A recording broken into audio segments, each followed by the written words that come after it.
Hey there, students. Welcome to the first segment of a new series that I have in mind called Tea Talks. And in these Tea Talks, I'm going to look at topics that are relevant to history and philosophy, and a lot of ways relevant to your coursework that you're probably taking if you're in high school or college. And I'm going to go into it more informally without any notes or anything like that, just to kind of have a discussion about a topic relevant to, just something I'm thinking about. And in this first Tea Talk, I'm going to look at the role of the ego in Western civilization. This goes out to Miss Manwaring's AP Euro class in South Florida. Glad you're watching. I heard that my name's on the board somewhere, so, talk about ego.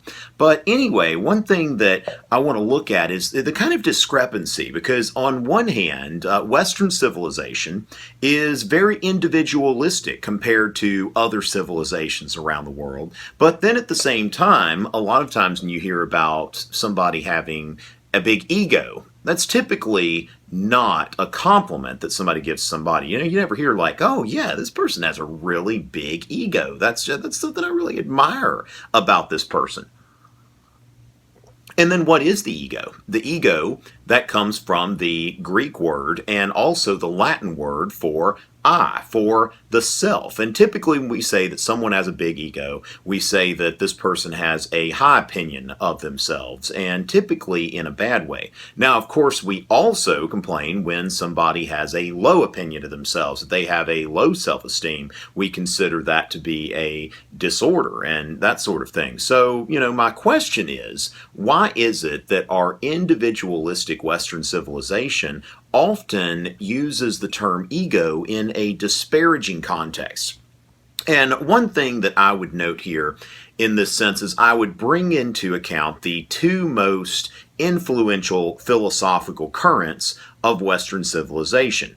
And for me, that would be, as far as looking back into ancient history, the classical tradition of ancient Greece and Rome, and then the Judeo-Christian tradition. And these two traditions have done a great deal to shape our modern society.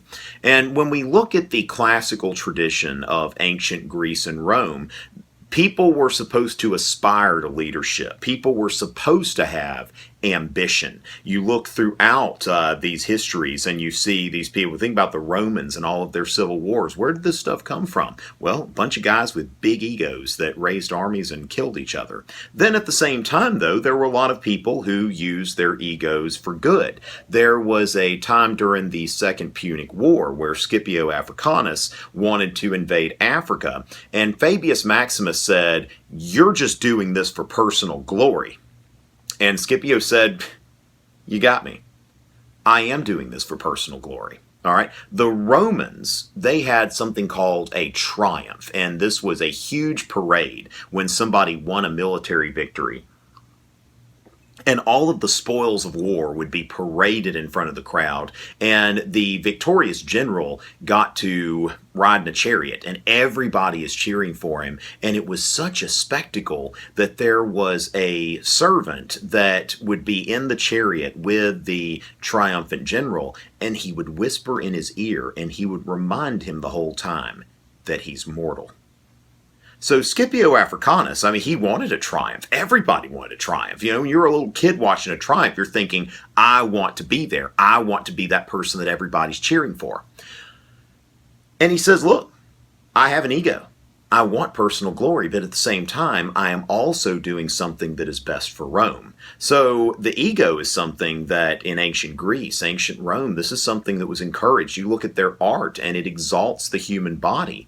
And this is something that they saw as good. Now, of course, it needed to be kept under control. Of course, that's the same thing we say today. Although if anybody radiates any degree of self-confidence today, sometimes they are accused of, having a big ego. So then we look at the Judeo-Christian tradition, which is an equally influential tradition. If somebody says, oh, I'm not a Jew, I'm not a Christian, well, big whoop, you're still influenced by this. And if you look at, passages of Scripture that God strikes down the proud and gives grace to the humble, blessed are the poor in spirit, and that sort of thing, so the proud are going to get it, and the humble are going to be the ones that are on God's good side.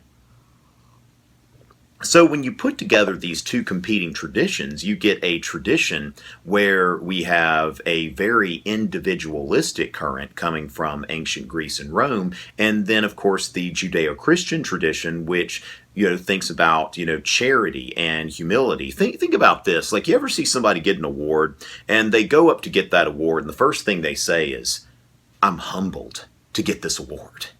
And I'm always thinking, like, no, you're not. Like, you just got, like, the people that are humbled are the people that were eligible for the award, and they're just sitting out there, and they're just like, man, I'm feeling real humble right now. I had my speech prepared and all of that kind of stuff. Well, you're up there giving a speech. You're the one giving that triumph. And instead of having somebody behind you whispering that you're mortal, in our society, we have to tell everyone, oh, by the way, I remember that I'm mortal, all right, that I am humbled. If anybody ever wants to give me an award, I'm kind of halfway tempted to be like, kind of like, Donald Trump, when the whole birth certificate thing happened and, the president released his birth certificate. Donald Trump got out of the plane, and the first thing that he said to reporters was, "I am very proud of myself today."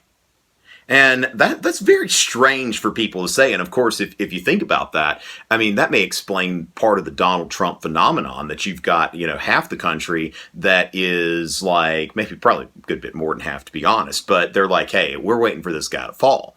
And then there are other people that are like just kind of cheering him on. Like, sometimes, I mean, there's this kind of individualistic undercurrent where you want this egoist to end up winning. But then there's also, that desire to see somebody that's very proud brought down a notch, maybe a few notches or something like that. So when we think about that, it's like, okay, I mean, we've got these two forces in our culture. And if you think about, chivalry in the Middle Ages was a fusion of, really chivalry was kind of a fusion of like barbaric and partly, maybe Roman influenced warrior culture and Christian ideals. So we create ferocious men who can also know not to kill a woman and child. And it's really the Renaissance where you have this fusion of classical and Christian ideals. So that's something that I just wanted to kind of explore, especially as my students begin to read the book Anthem next week by Ayn Rand, one of my favorite books. And there's an essay contest for 9th and 10th graders that people can win money. And, that's awesome. So you can write an essay and you can say, hey, look, I'm very humbled because I won this check or something like that. So with that in mind, I just wonder sometimes, why is it that in our culture we only say that somebody has a big ego when we are trying to, we're trying to insult them or something like that. But then again, everybody's got to remember their mortality. Memento mori, right? So that's the first of what will hopefully be a good many tea talks. Hopefully you got something out of this, and I will be back with more soon. Until the next talk.